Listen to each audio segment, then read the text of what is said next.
Good evening. I'm Heather Cordy, Superintendent of the Sherwood School District, and on behalf of our Board of Directors and our administrative team, welcome and thank you for joining us tonight. This evening, we are excited to share with you the hard work that teams all across the district have been involved in all summer. And before I go any further, I do want to thank staff and members of the core planning teams who have dedicated so many hours and their energy to creating models and then adjusting models based on changing guidance, and always thinking first about our students and their well-being. A couple of technical next steps before I talk further about tonight's forum. Tomorrow evening, Wednesday, August 12th, we will meet with our board of directors to further discuss the instructional models. That work session will be live streamed and will take place from 4 to 6:30 p.m. And our regular board meeting will start at 7 and will also be live streamed. Our comprehensive distance learning blueprint is due to the Oregon Department of Education by August 17th, and all districts in Oregon have been working with ODE all summer, and we know that the ODE expects that there will be adjustments made to our models really up until the first day of school and perhaps beyond, depending on the feedback and our ability to monitor and adjust. So I share that with you as a way to emphasize the importance of your feedback and how much we appreciate that and how it will help us create the best models possible for our students. So not too long ago, after the governor released the metrics that will guide when districts will be able to conduct in-person learning, we shared with you that we will be in the comprehensive distance learning model, CDL, for the first 9 weeks, noting that if the COVID case numbers decrease and the metrics are attained, that we will adjust accordingly. So to that end, our focus this evening is to share with you the 3 instructional models: CDL, which is how we will be starting the school year until metrics are met; the hybrid model, which will eventually allow in-person instruction; and a third model that will be available. It's fully online with Sherwood School District staff, curriculum, and students. And you'll hear all about those models and their interconnectedness during this evening's presentation. For the first half of this forum, you will hear from Assistant Superintendent Gary Bennett and Principal Miranda Johnson as they discuss guidance and the elements of the models. As an aside, our team has been doing a lot of work preparing our buildings for in-person instruction for when that time comes. Sanitation protocols, ventilation, protective shields, and the list goes on. Those things are not being addressed this evening. We will focus on those facilities-related elements when we meet with the board later in the month. The second half of the forum tonight will be a moderated Q&A. You will see early on in the slide deck how you can submit your questions electronically. Our moderator will be extracting those questions and asking them of our panel during that second half of the forum tonight. We likely won't have time to address all of the questions posed, and we do intend to follow up with additional information in the days and weeks to come. Additionally, we will be sending out a feedback survey tomorrow on Wednesday, where we ask for your input on the models that we present tonight. Last, but certainly not least, before the presentation begins, I want to take a moment to acknowledge and truly honor how difficult last spring was. We know the distance learning model used in the spring wasn't perfect, despite a ton of hard work, innovation, and responsiveness on the part of all of our staff. There were so many challenges and unexpected curveballs. Everyone worked to support our students. All of us, students, staff, and families, were thrown into an impossible situation with very little time to respond. Parents were basically asked to assume the role of student teachers, and staff were asked to teach in ways we've never had to before. Tonight, you will hear principals talk specifically about lessons learned from the spring and how our comprehensive distance learning model will look different this fall. In closing, we're thankful for your partnership always, and especially during these unprecedented times. I thank you for your grace, patience, and kindness as we work hard to do the very best for our students. Mr. Bennett will now begin the formal presentation. Thank you. Thank you, Dr. Cordy. As Dr. Cordy said, my name is Gary Bennett. I'm the Assistant Superintendent of the Sherwood School District. Tonight, I'll be giving a district level overview of some of the work and the guidance at the district and state level, and that will be followed by Miranda Johnson presenting for the elementary level. Next, please. The Oregon Department of Education and the governor have all released guidance related to the opening of schools for in-person instruction and for comprehensive distance learning. Guidance has been coming out all summer. In fact, the most recent guidance came out earlier today with some significant changes for general education, as well as some significant guidance for special education. This guidance is not included in this presentation as we literally received it just this afternoon. We'll cover the guidance that was out before that though. You'll also have an opportunity to learn a fair bit about the elementary models and our thinking to date for both in-person learning via hybrid model and for comprehensive distance learning. And most important, as Dr. Cordy said, an opportunity for you to provide us feedback that will come out tomorrow. Also, the bit.ly at the bottom of the screen is the link you will use to submit questions during the presentation. This bit.ly will appear throughout the presentation on multiple slides, so you'll have access to it. Next. On July 28th, the governor put out an order that provided metrics that directed whether or not schools across the state could open for in-person instruction this fall. For schools to open, two sets of metrics needed to be met, one at the county level and one at the state level. At the county level, there had to be less than 10 cases per 100,000 people over a 7-day period, and less than 5% of people tested for COVID-19 had to end up testing positive. Both of those have to be met for 3 weeks in a row. On top of that, at the state level, less than 5% of those tested must test positive, again, also for 3 weeks in a row. When all of those criteria are met, schools will be allowed to open in the fall. We currently do not meet those metrics, and as Dr. Cordy alluded to, we will be opening in comprehensive distance learning this fall. Just to put these numbers in perspective, for the week ending August 10th, Washington County had 43 cases per 100,000 people and a 5.6% positivity rate. That's an improvement from the previous week with 54 cases per 100,000 people. Next. Realizing that certain student groups are less able to learn remotely, the governor did make some exceptions and set the bar lower for them to return to campus than other students. One major exception is for students in grades K through 3. Remember that for all students to return, we need to set fewer than 10 cases per 100,000 people. That number raises to 30 cases per 100,000 people, a significantly easier metric to maintain. Two main reasons for this in the governor's order. One is that younger students get the virus at lower rates. They get less sick when they get the virus, and they seem to spread it less often than older children or adults. Younger students also need critical access to in-person instruction to build literacy and numeracy skills critical to their continued learning, as well as learning other important skills needed for success in school. Exceptions were also made for students requiring additional supports or students enrolled in certain career and technical education courses, and the guidance allows for some in-person instruction, some limited in-person instruction for those groups. Sherwood has not made any definitive plans around which groups might return to school when these metrics are met. Next, please. As Dr. Cordy alluded to, when we were preparing for the fall, we worked on 3 models, all of which are related, 2 of which are really closely related. The hybrid model and the comprehensive distance learning model work hand in hand. The hybrid model has been our focus for in-person instruction when conditions allow. In order to meet safety guidelines, we'll have to make significant changes to the way schools operate. Principals will share some of those specifics later in this presentation. A comprehensive distance learning works in concert with the hybrid model. It is an interim model that will be used to educate students until schools are allowed to open for in-person instruction. It's designed for a smooth transition to a hybrid model when schools open, and the hybrid model is designed for a smooth transition from the back to the comprehensive distance learning model should case rates rise and schools be forced to close at some point in the future.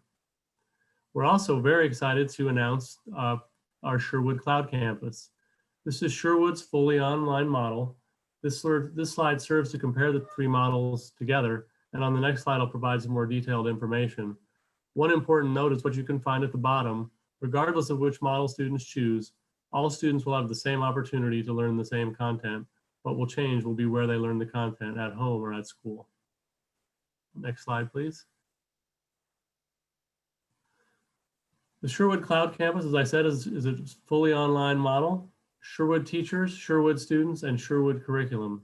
It's tightly aligned with what we do in Sherwood schools and the coursework that students have. That will allow for a smooth transition back to in-person instruction when the pandemic comes to a conclusion, as well as connections with neighborhood schools and peers that students have already attended school with. Students will remain part of the Sherwood School District and be able to attend all athletics and clubs that take place when schools open. Families will be asked to register for this option soon to allow for proper planning and staffing. Look for that to come out sometime tomorrow. It's also worth noting that families choosing this option may be able to switch back to the hybrid model at the end of grading periods during the school year, provided there's physical capacity in our schools that allow us to meet social distancing and other health and safety requirements. Next, please.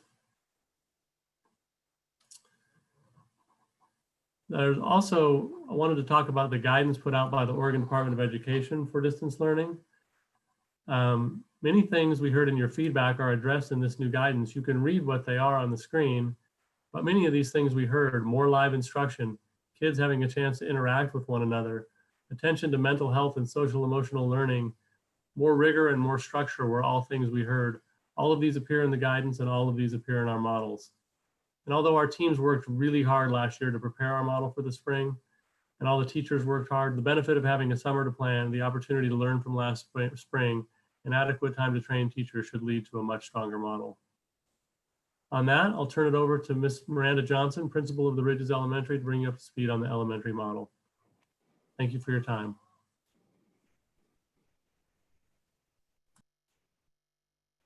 Good evening. My name is Miranda Johnson, and I am the principal of Ridges Elementary. On behalf of myself and the other Sherwood Elementary School principals, John Wilmoth, Penny Salm, and Tim Smith, I'm excited to share with you tonight the plans we've been working on over the last several weeks. As we've planned for this year, we've kept in the forefront of our minds the principles that have guided our practice within the Sherwood learning community for many years now. The first two principles that have guided our planning both relate to connections and relationships. We know that it is important for our students to connect with both their teachers and their peers. It has also been important for us to create strong partnerships with families at the elementary level, and it is our priority to continue this important work in the coming school year. Our elementary team is also focused on equity for our students, and we have strived to design systems and instruction so that all kids can find success. We know that not all students will take the same learning path, and we are keeping this notion in mind as we create both our virtual and in-person plans. Another guiding principle for our planning work has been the focus on mental and social emotional health. We know that during these times, it is more critical than ever to attend to our students' social and emotional health, and we have included elements to support this need within all models of instruction. We are also committed to keeping the safety of our students and staff at the forefront of our thinking, and it is imperative that decisions we make going forward are in line with the safety guidance in order to ensure that our schools are a safe place to learn and grow. Finally, we are committed to creating alignment between all the models of instruction. Our plan is to use the same curriculum, no matter the model in which students are participating, to provide consistency for each elementary student in our district. Additionally, as in years past, the elementary level will continue to provide parents with grading and progress updates at the end of each trimester. Our fall reporting is based on progress toward grade level standards, and that process will likely look the same this year. We will also continue to provide more grade-based report cards for the second and third trimesters of the school year. Our schools will also continue to participate in monthly monitoring of student progress in order to attend to potential changes in instruction that may be needed throughout the year. Next slide, please.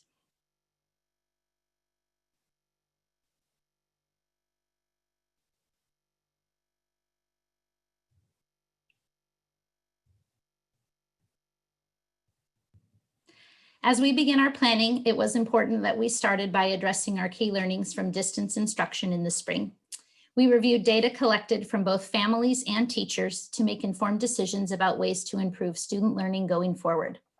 One of the key takeaways from this learning was that having two learning platforms, Seesaw and Google Classroom, at the elementary level was really hard for families and students.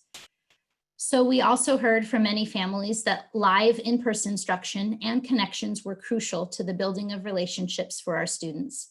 These connections are so important, specifically when we look at the social emotional health of our students and families. We also heard from many that the pre-recorded longer videos were hard for students to access, and that decreasing student screen time and adding more paper pencil options would be important in an updated model. Along with this, the spring did not provide opportunities for families or teachers to receive all of the needed technology trainings to help best navigate online learning, and we plan to offer more supports in this area before the start of the school year. Finally, we know that this was a tremendous lift for our families in the spring, and especially for those families with younger students who were unable to access any of their online learning independently. We are extremely grateful for the partnership with our families, and we have worked to incorporate all of this feedback into our updated plans. Next. As we stated earlier, one of our guiding principles is a strong partnership with families. We recognize that this partnership is more critical than ever as we work to meet the needs of all elementary students. While our teachers are working tirelessly to support our students and families online, we also know that parents have been asked to be teachers, navigate technology issues, and support social and emotional health concerns, all while trying to maintain their own mental health, work demands, and managing a family. We know that this is hard, and we are committed to partnering with our families in support for our students. First, we plan to coordinate with childcare providers as needed to lend support to those students completing schoolwork in a childcare setting. We will also collect feedback about the best times for office hours and small group instruction within the school day, and will then work to accommodate those requests as much as possible. Teachers will also allow for flexibility in work completion timelines each day to accommodate families who may need to work on school outside of the traditional school day hours. We will devote time to one-on-one check-ins with each family at the start of the year to ensure that every family has what they need from our schools to feel ready to start the school year online. And we will continue these check-ins throughout the year to maintain strong relationships and problem solve other items as they may arise during online instruction. Next. All online instruction for the coming year will include daily elements of teacher-facilitated learning and feedback, either through live lessons, one-on-one conferring, or small group sessions. This teacher-facilitated instruction will make up at least 50% of a student's daily instruction. The other half of the instructional day will consist of independent practice. Additionally, it was decided that we would transition to using the Seesaw learning platform for all elementary students. It was our desire to support students and families by using just one consistent platform for all grades K-5 to aid with ease of use for families, especially with those who have students at multiple grade levels. The Seesaw platform comes with many additional features that we can utilize to support a distance learning model, and we are excited to provide this consistency for families. Community building within our online classrooms will also be an important focus for us, as it is every year. Traditionally, our teachers spend the first few weeks of school building relationships with their new students and participating in activities that give students the opportunity to get to know one another. This is a key principle for us, and it will still be a very important part of our start to the year. We know, however, that things will need to be adapted in order to make this happen in an online setting, and we are working closely with teachers to develop these plans. Additionally, we are looking at having a delayed start to the instructional school year, with students starting whole group instruction on September 14th instead of September 9th.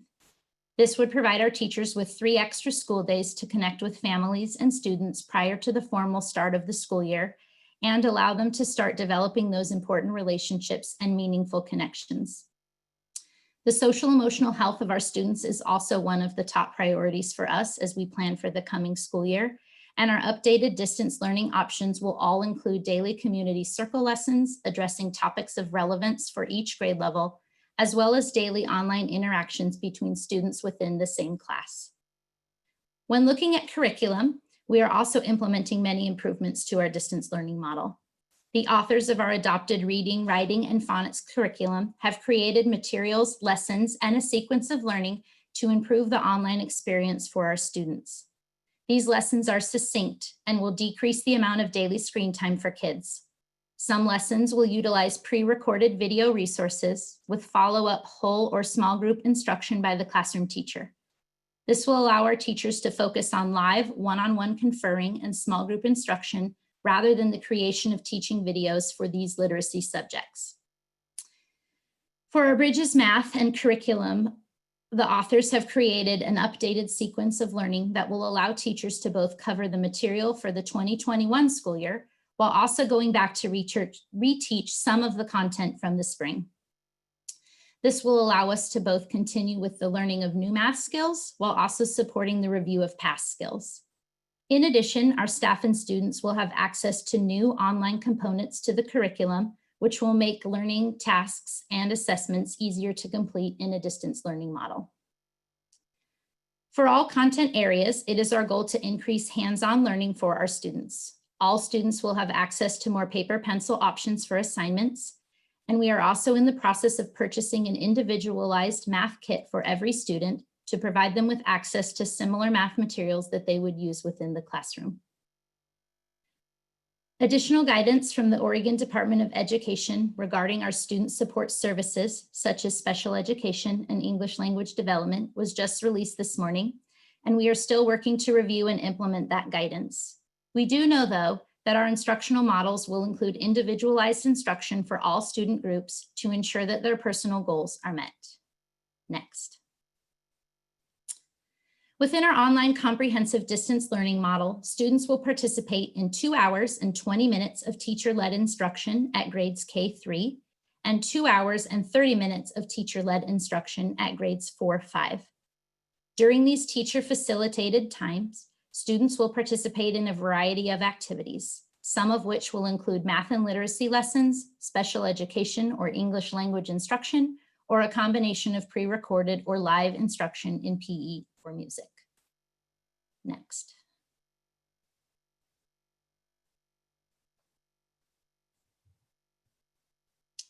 Additionally, a portion of each student's day will be focused on applied learning to deepen understanding of concepts taught during teacher-facilitated learning. This type of instruction will account for the remainder of a student's school day and will include around 2.5 hours of additional daily practice for each grade level.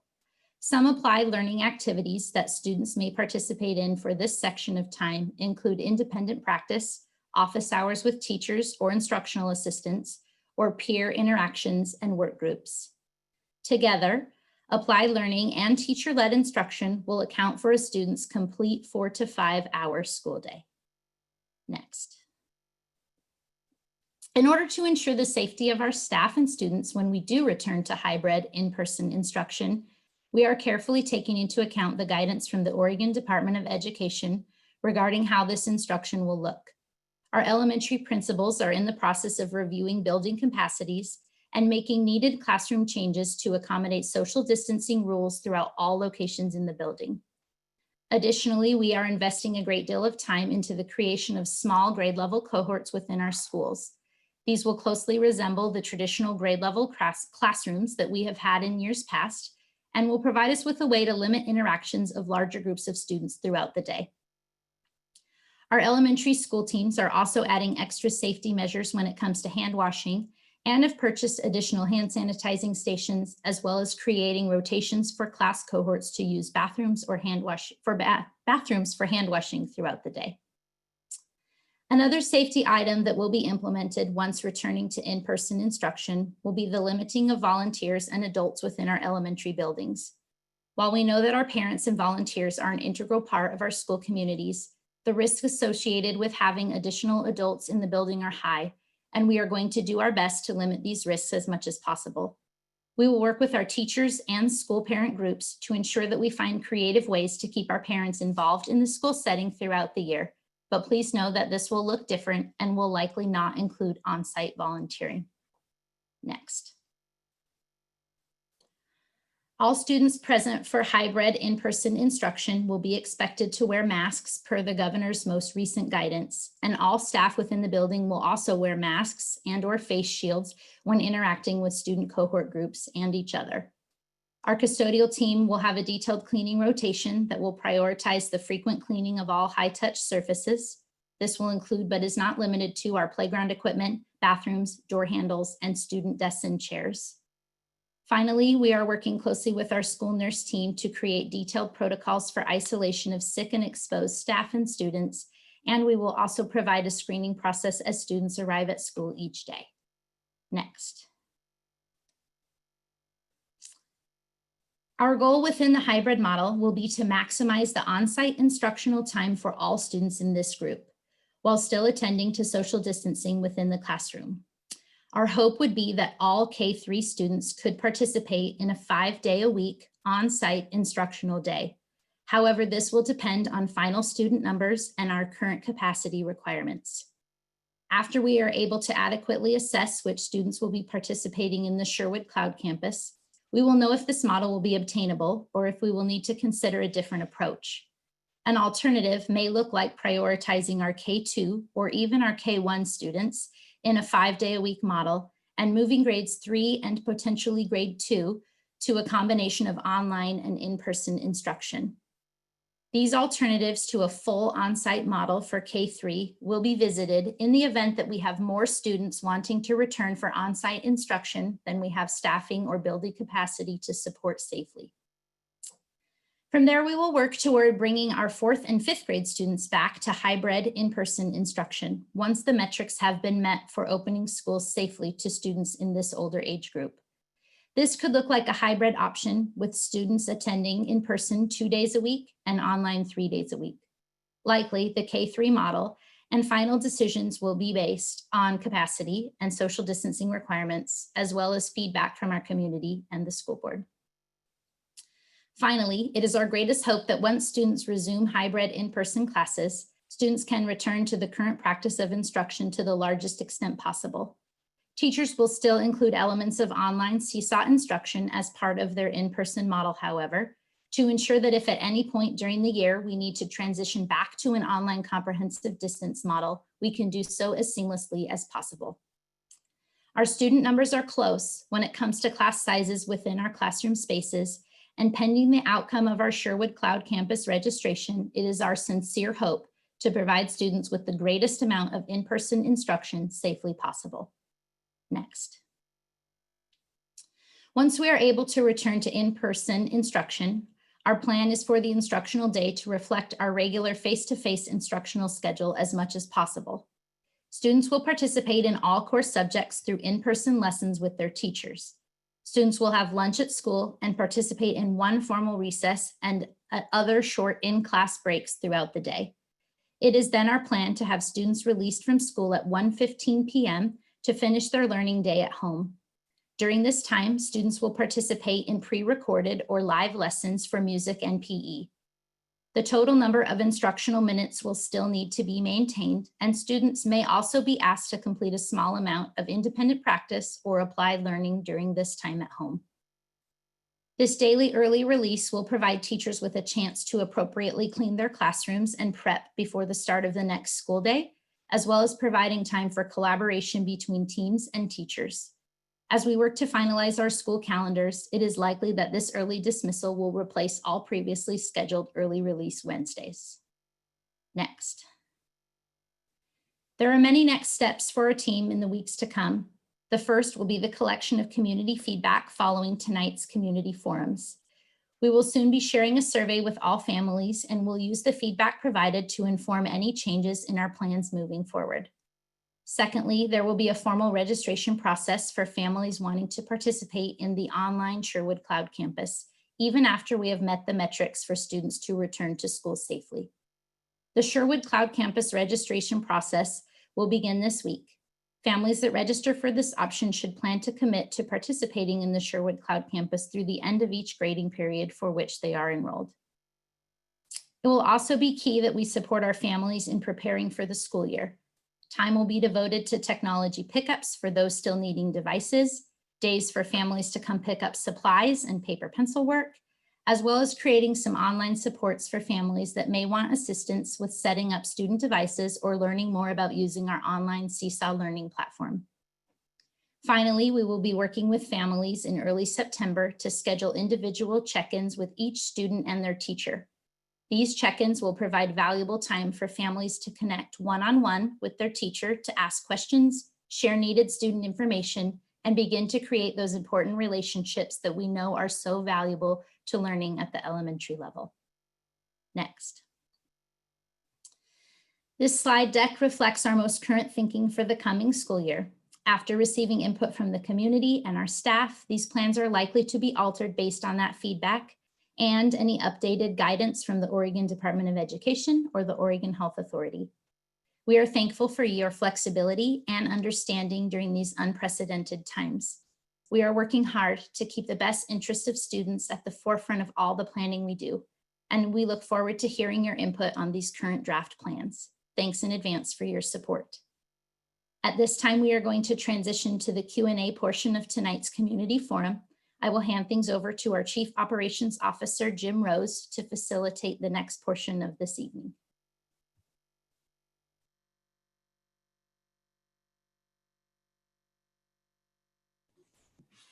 Thank you, Principal Johnson. We are going to jump right into a question regarding curriculum. Why is the Sherwood School District not purchasing an online curriculum like many other districts in our area?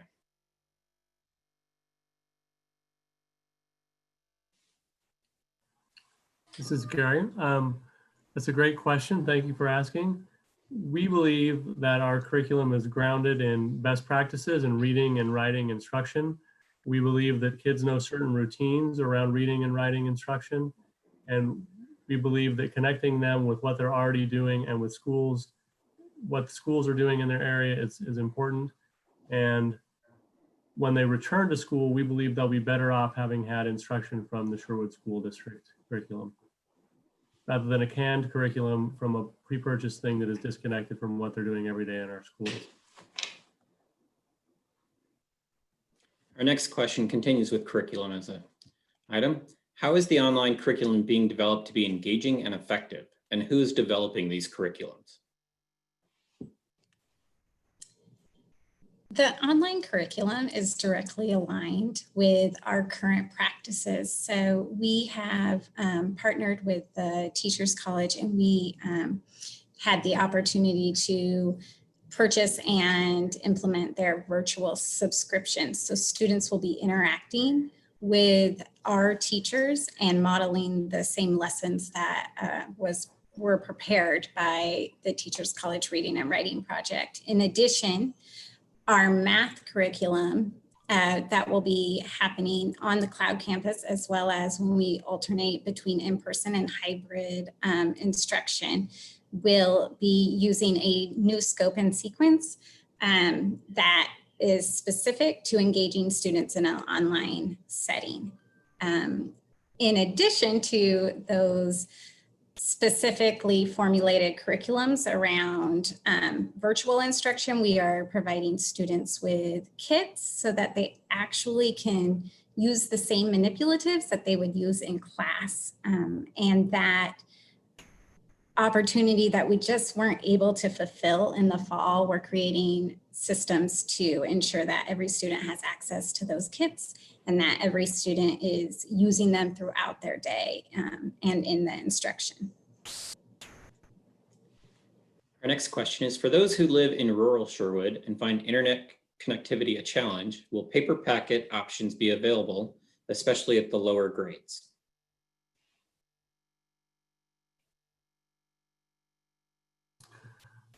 Yes, there will be paper packet options for all students regardless.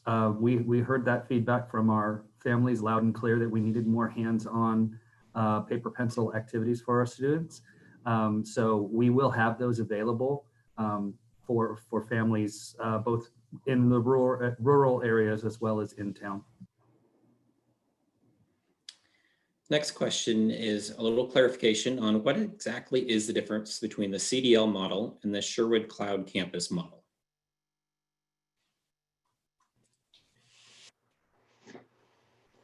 Both are very similar at the start of the year. I think the important thing that we wanted to provide to our families was we heard loud and clear that there are people who really want to be online for the entire year, and that's what they're most comfortable with.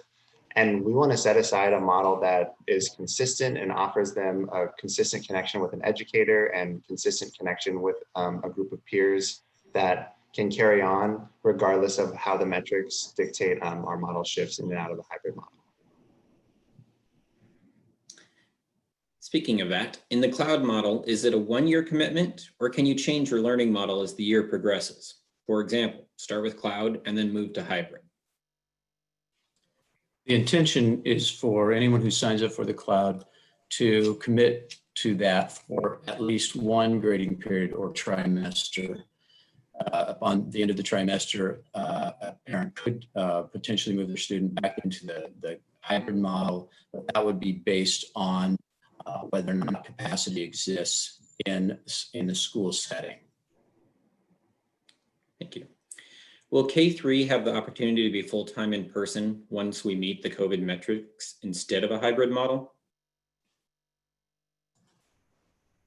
That is our goal, is to get K3 students back 5 days a week as soon as we meet the metrics and we have the staff and the capacity in our buildings to do so. Great. Next question. Are clubs also socially distant or online this fall, at least initially?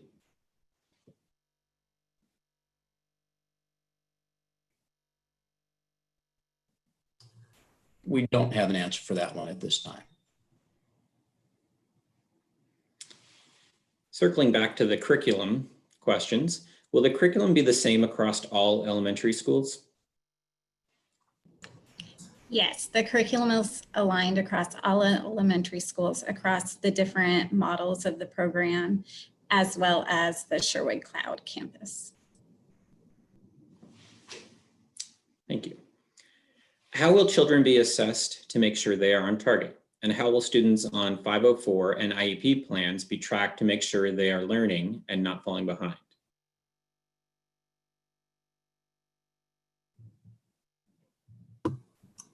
So just today, we received guidance from the Oregon Department of Education that we're currently reviewing. But what we know is there will be some options for some in-person evaluations as necessary. So we are reviewing that guidance and we'll get information out as soon as possible.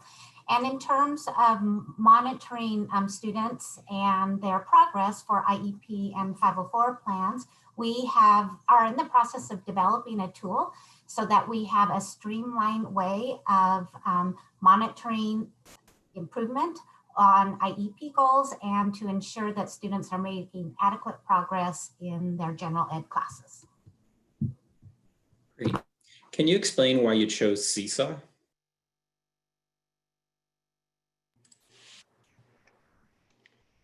When we looked at our needs for an LMS, a learning management system, we were considering many factors.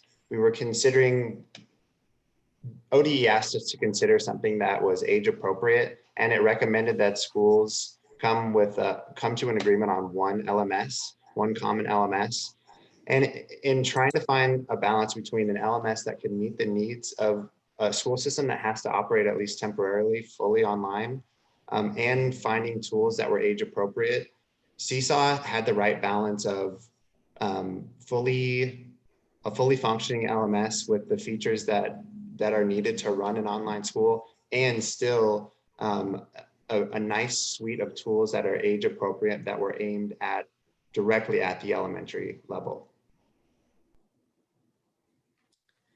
How do the three learning models apply to the new dual language immersion program? For example, does a child accepted into that program but chooses the online option lose their place in that program?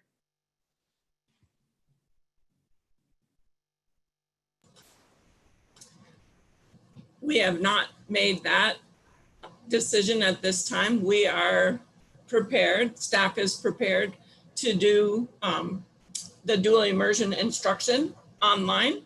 And we are still talking about what will happen if families choose to go online the entire year. Thank you. Will teacher-facilitated instructional time be mandatory? Yes, that is required by the guidance and that will be mandatory. Thank you. An option that I find would help have some great benefit would be virtual office hours that can be accommodated between the teacher and student via video conference. Is this something that can happen? Yes. Can you speak to how classes would be covered if teachers are absent? We are still working on detailed plans for coverage when teachers are absent. Some of those would likely include providing professional development and training for some of our subs that we know are consistently in our building and supporting kids, as well as utilizing other certified support staff within our building who could jump in and fulfill a role on short notice if needed. Thank you.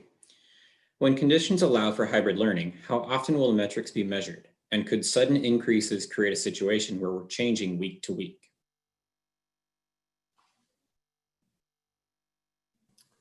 That was updated in the guidance that came out today from the Oregon Department of Education. There is guidance out there. I'm not able to speak to it directly, but there is guidance out there that when case rates hit a certain level, schools are intended to start planning for comprehensive distance learning. And then when at a certain level, they have to implement distance learning. So there are specific metrics out there that help us decide when to move back and forth, as well as when to start preparing to move back and forth as conditions change. Can you speak to when and how the tag identification process usually takes place, as well as how that will be different this year? How will you address tag students with the cloud, hybrid, and distance learning models?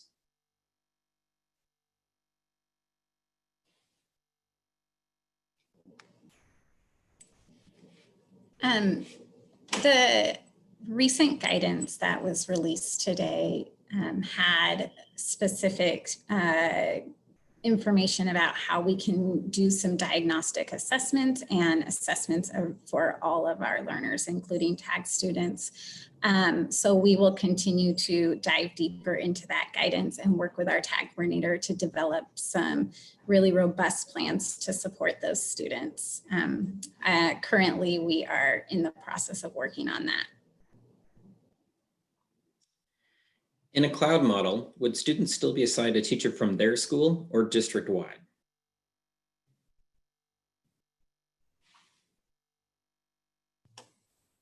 It's likely in the cloud model that it could be a district-wide instructor, Sherwood teacher. It is dependent upon how many students opt for that cloud classroom model. Thank you. Will you provide IT support lines? Yeah, just like in the spring, our district IT help desk is open to the public and it will remain open to the public. And we'll also be providing a quick tip help guides on who to contact for which technology need that you might have. But our tech support line will be open via chat, via email, and via phone to every member of the public and every student. Thank you. Do you have exceptions for students needing breaks from wearing masks based on medical needs?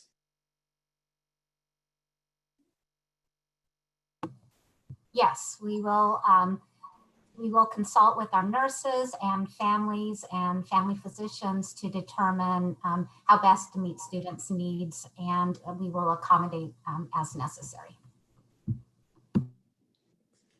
For CDL, is the applied learning in addition to the 2.5-hour instruction? Yes, students will have both live instruction and a mixture of applied learning to account for, depending on the grade level, between 4 and 5 hours of instruction in those two models a day. Thank you. For incoming kindergartners, how will students be assessed in order for balanced classes to be formed? Or will that wait until in-person is allowed?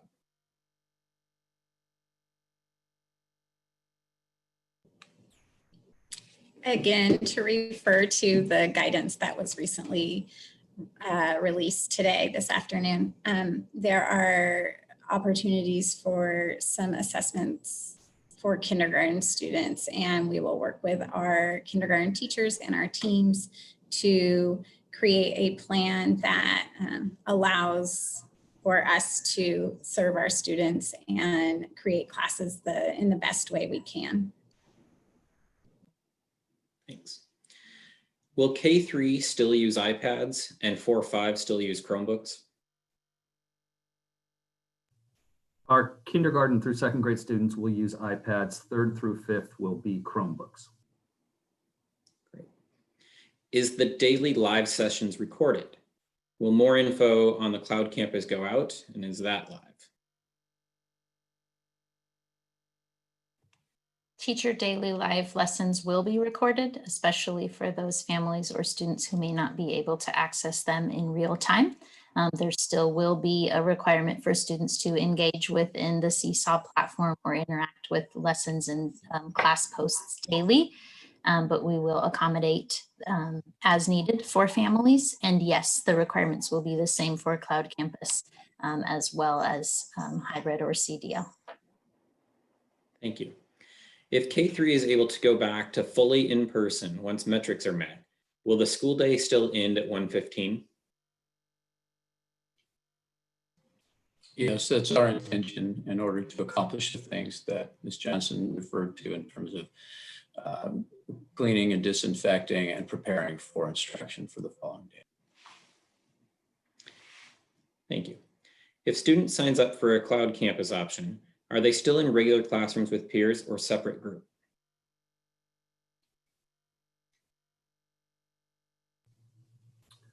The students would be in a classroom with grade level peers. Those peers may be from other elementary schools within the Sherwood School District. Thank you. Along those lines, what will class sizes look like for virtual? Is there a cap?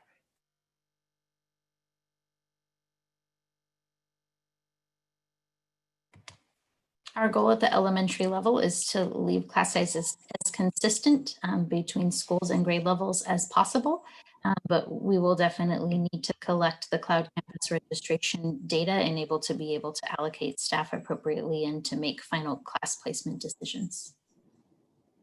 Thank you. Will kids have access to the school library? And if so, how will that work logistically? Our goal is to give students access to our school library books, and we met with our media specialist and they are still working on a plan on how to make that happen. Okay. Do you have a sample CDL schedule for a day that you can share? I'm trying to understand if it will be feasible to have all three of my children sitting around the same table, or if they will need their own quiet space for synchronous learning. We are still working on a sample student schedule and are hoping to get that shared with families in the community as a next step. But likely there will be some variation between grade levels, knowing that as a district and a school building, we will need to accommodate a master schedule similar to how we do on a normal school day, which may utilize our support staff at different times. And so that could look like a math lesson for one grade level being at a different time than a math lesson for another grade level, as an example. Can you please provide more information on what is included in the individualized math packets? In the math kits, it will be manipulatives that the students use in the workplaces at school on a daily basis. Will there be an updated district calendar, and will school be open Thanksgiving week? We are going to be engaging in a conversation with our board at the meeting tomorrow evening about an adjusted calendar and all things related to that. Thank you. Can you describe more about what is involved in the applied learning segment of the day?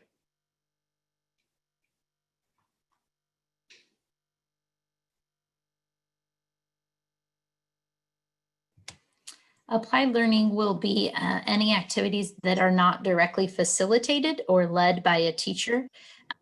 So that could look like independent practice, that could be reading minutes, that could be some writing practice, maybe some pre-recorded lessons that are not necessarily connected to the direct instruction within the classroom, some small group office hours, one-on-one conferring with teachers or instructional assistants. Thank you. Will there be a centralized location for the curriculum that will be kept up to date by the teachers for both students and teachers to monitor progress?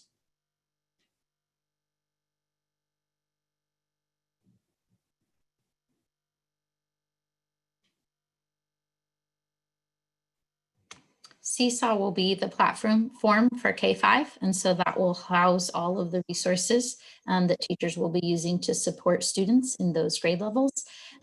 One of the features of the Seesaw program that we are purchasing has a combined area for teachers to access district level curriculum, so it will be stored. Lessons can be accessed by teachers from there and pushed out to students, but all curriculum will be shared to students and families through the Seesaw platform. What happens if, due to work schedules, a child cannot attend any synchronous teachings?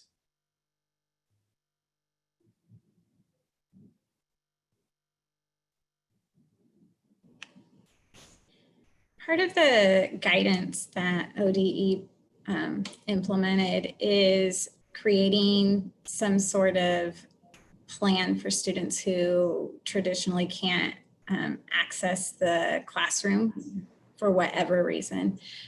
So teachers and building leaders will be working with families to create plans and ways for students to have access and support them during this time, and with whatever challenge they face in the learning day and accessing the learning day.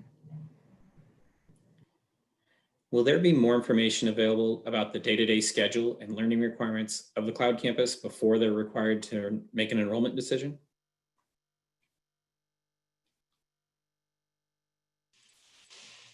Yes, we'll open up a registration window soon, and we'll also update our district website with FAQs based on ODE's latest guidance and based on the questions and answers from this evening. Thank you. How will children who may need assessments for learning disabilities get the evaluations they need? So today ODE released guidance in this area, and we may be able to perform some evaluations in person. What we do know is that our child find obligation, or our obligation to evaluate students for disabilities, remains intact. And so we'll be working hard to safely conduct those evaluations with students. We do have, to a great ability or a great extent, the ability to conduct some evaluations online, interviews online, and even some observations. So we'll be doing that to the maximum extent possible. And then we're examining how to safely do some minimal in-person evaluations as well. Will there be reading or math groups or focused curriculum for the different levels each student is at? Yes, as part of our instruction in all areas, reading, writing, and math, we will be attending to the differentiation of our students and working, teachers will be working in small groups, or instructional assistants would be working in small groups, or one-on-one potentially with students that are at a similar level, so that we can target that instruction to meet their needs. Will families be offered hotspots for rural locations prior to the school year beginning?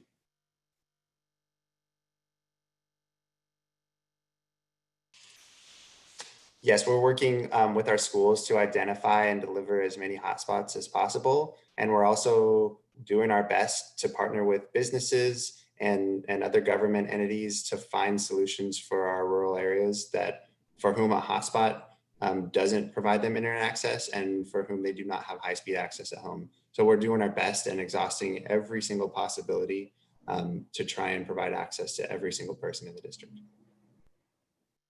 Thank you. What does the fall schedule look like? Will it be Monday through Friday, or Monday through Thursday, etc.?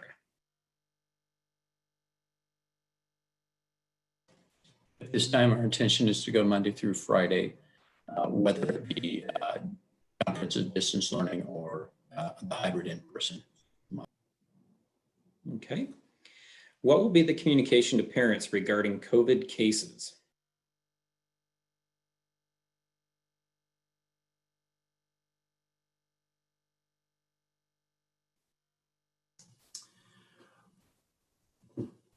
We will, so we are still understanding what that process is going to look like, and are working closely with our local health department as part of the blueprint that we need to submit. And a piece of that has to do with how to communicate to families when positive cases arise. Thank you. We have time for one last question. How are you taking attendance if we are able to view the recordings of videos rather than live? What is the requirement that needs to be met to show that our child attended each day? The Seesaw platform is great in several ways, and one of those is that it will allow us to access when students have been viewing videos or have logged on for online instruction. And so we will be able to see if they were watching the lessons or interacting with posts or submitting work. We are still working out details for attendance, but the guidance does say that students need to check in daily with a teacher. And so we will release more information about that as soon as we have more details. Thank you, Principal Johnson. Thank you all to the panel members. We appreciate that Q&A feedback. We've reached the end of our time for the Q&A session. I would remind our folks watching tonight that we have a middle school presentation that will begin at 6:15 and a high school presentation that will begin at 7:30. Thank you very much and have a good night.